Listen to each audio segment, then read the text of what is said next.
Audio Jungle.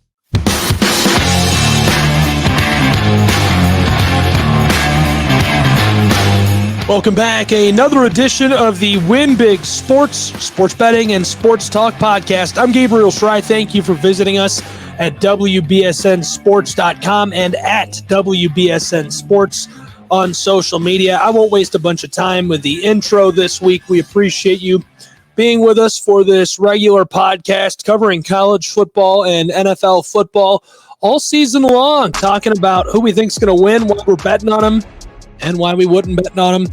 Real quick, I'll do a quick recap of the national championship for college football. Lots to say about the 2023 national championship. Of course, that one was over pretty quickly. Georgia won their second consecutive college football playoff national championship on Monday. Won by a record margin in an FBS bowl game, 58 points. Let that sink in. Did that sink in? 58 points.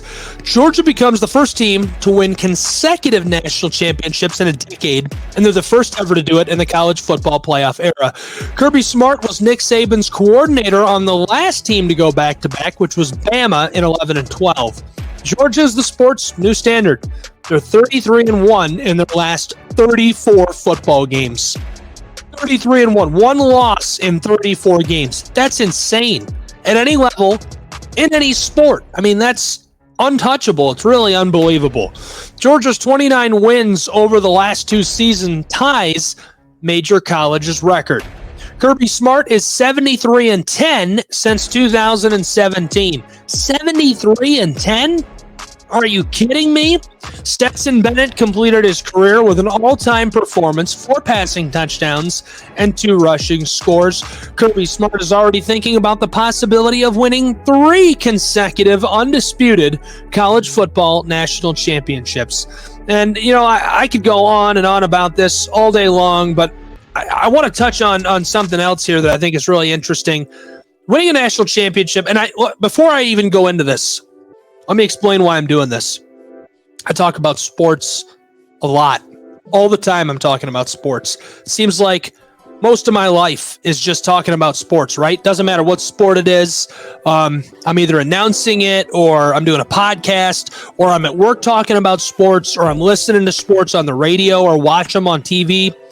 And I think a lot of people take time off sports to spend time with their family. And so I'm not lucky enough to be able to do that because I make a living with sports. And so it's just always in my face and what I'm talking about.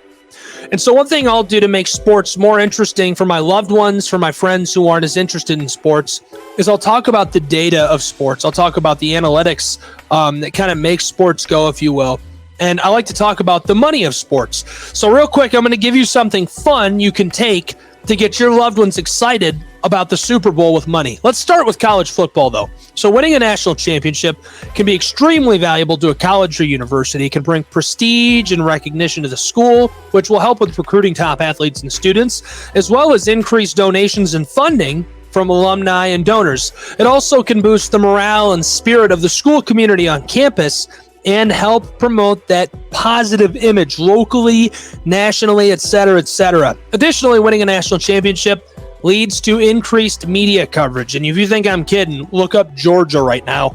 It's all Georgia football, right? Same with TCU. You know how many people told me they never heard of TCU before they made the national championship? That's insane. That's a massive university. That is a huge university. I mean, think about how big that is. To have never heard of it, it just is crazy. So how does this matter going into football? Well, winning a Super Bowl, as I'm sure you can imagine, can be very, very valuable to a city. It can bring a significant boost to the local economy. It can attract thousands and thousands and thousands of visitors, which can lead to increased revenue for local businesses, hotels, restaurants, retailers. Additionally, hosting the Super Bowl obviously promotes the city to a wider audience, and it'll have a positive impact on the city's image and reputation. I mean, you've got Fox, NBC, CBS in town showing great footage and local businesses and talking to people. The exact amount of money generated by hosting or winning a Super Bowl varies a lot because there's a lot of different factors: the size of the city, the number of visitors, the types of businesses, but generally to be considered a huge economic boost. So Rockford Analytics did a study on the economic impact of Super Bowl LIV in 2020. That was in Miami. They got $432 million as the final figure, and that was even with a pandemic going on. So the NFL also did a study, and they found that the impact of Super Bowl LII, so that's 2018, was about $370 million. So they're falling short of Rockport Analytics, who is a third party. You know, they obviously have less incentive to pump up that number. The study estimates around 150,000 visitors came to the Super Bowl in Minneapolis for the week of the event, and that generated around $52 million in state and local taxes. It's worth noting the economic impact of a Super Bowl extends beyond the immediate host city as well. The cities, villages, towns around there within an hour are going to get a big boost as well from people coming in, buying merchandise, touring local area, et cetera, et cetera. So not only is it this huge financial gain, it's a big reputation gain. It showcases the city to the whole world, and it showcases that city's infrastructure, transportation, and accommodation capabilities, which will end up leading to more tourism and business in the long term. Okay, I'll get off my business and family and friends soapbox, and we'll get to what you're here for. You're here because you want to know what to throw money at, right? You want to know where to waste your money this coming week. Well, boy, have I got answers for you on where to throw your money away in regards to the NFL and football. Now, these are out of order, I just have realized, so I might give away my picks in advance. No, I got this. I'll figure this out. NFL playoffs are here. The 2022 regular season is in the books. We're going to crown a new champion in just a few weeks. The Kansas City Chiefs and Philadelphia Eagles have secured a first-round bye in the AFC and NFC, respectively. Is that going to help them? You tell me. It did not help the Packers and the Titans last year. They were both knocked out in the divisional round. Who's poised for a deep run? Which favorite will be upset early? Is Josh Allen going to turn the Buffalo Bills into a miracle team, a team of destiny even? Can Brock Purdy shock the NFL world and win a Super Bowl on a run? I don't know. Probably not that last one. But you tell me what you think. Let's get started Saturday, 4:30 p.m. Eastern Standard Time. Tune in on Fox for the Seattle Seahawks at the San Francisco 49ers. Going to be a rainy game. Christian McCaffrey, Elijah Mitchell, and Kenneth Walker are going to be the main weapons for the offenses of these two ball clubs.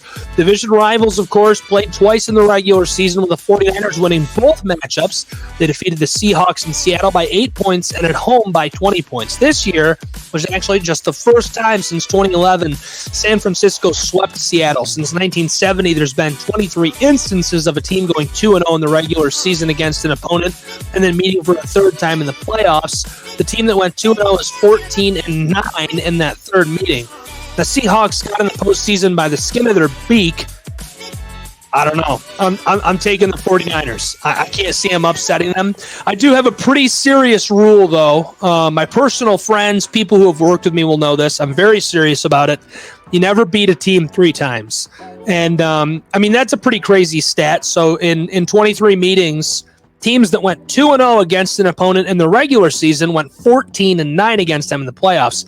So they kind of split the difference after already having beaten them twice. I think that's pretty good data in support of that, because this is the NFL. You know, high school is different. High school, it's like, oh yeah, you're not going to beat them a third time. But I'm saying they're not going to upset them. That's my official pick, and my score pick is 17-3. Do what you want with that information. Now you have it. Now I've given it to you. Saturday, 8:15 Eastern Standard Time. You can tune in on NBC. The Los Angeles Chargers at the Jacksonville Jaguars.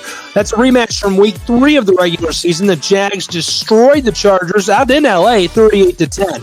Eckler received a season low in touches, and Keenan Allen did not play. Last week, Brandon Staley, for some reason, played his starters deep into the second half in what was a meaningless game against Denver and the Broncos, and saw Mike Williams and Joey Bosa suffer injuries throughout the course of that. So I think both of them will play later today, but unfortunately, Rashawn Slater will not be able to play. I'm not surprised the Chargers are favored by the big corporate media, but I'm going to go with the underdog on this one. The Jaguars, they're juiced up. It's almost weird to see them holding a home field advantage against the Titans in Week 18. It also stood out that the defense won that game for Jacksonville when the offense wasn't clicking on all cylinders. So my score pick for this one is going to be 27-20. Sunday, 1 p.m. Eastern Standard Time, you can tune in on CBS. It's going to be a great matchup here in game number 1 of Sunday. The Miami Dolphins are battling the Buffalo Bills. Tua Tagovailoa is out. Without Tua, how can you pick the Dolphins? These two teams split the season series, the home team winning each matchup. Miami has lost 4 straight playoff games, each by at least 17 points. Now, that's a blowout. It's the first franchise in NFL history to lose 4 straight playoff games by 17 points each. Now, again, my rule would probably be something like, oh, they're going to turn it around, but that's not the smart pick. So my projection for this one is the Bills win it in big fashion. 35-19 is my score pick. We'll see if that comes true. Sunday, 4:30 p.m. Eastern Standard Time. It's game number 2 of the Sunday window. Watch it on Fox as the New York Giants battle the Minnesota Vikings in Minneapolis. And it's probably not considered a must-watch game on Super Wildcard Weekend, but I'm glad it worked out this way. The Giants and Vikings gave us a great game just a couple weeks ago in Week 16. Greg Joseph hit a 61-yard game-winning field goal. Justin Jefferson and TJ Hawkinson exploded. They combined for 242 receiving yards and 3 touchdowns, but it's noteworthy that Adoree Jackson and Xavier McKinney both missed that game. They ranked top 2 on the team in completion percentage allowed among defensive backs this season.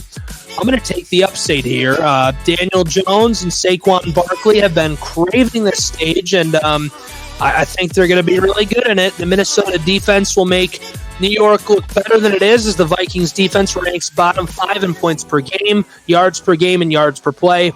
My pick, tight one, 24-21. New York Giants win the ball game.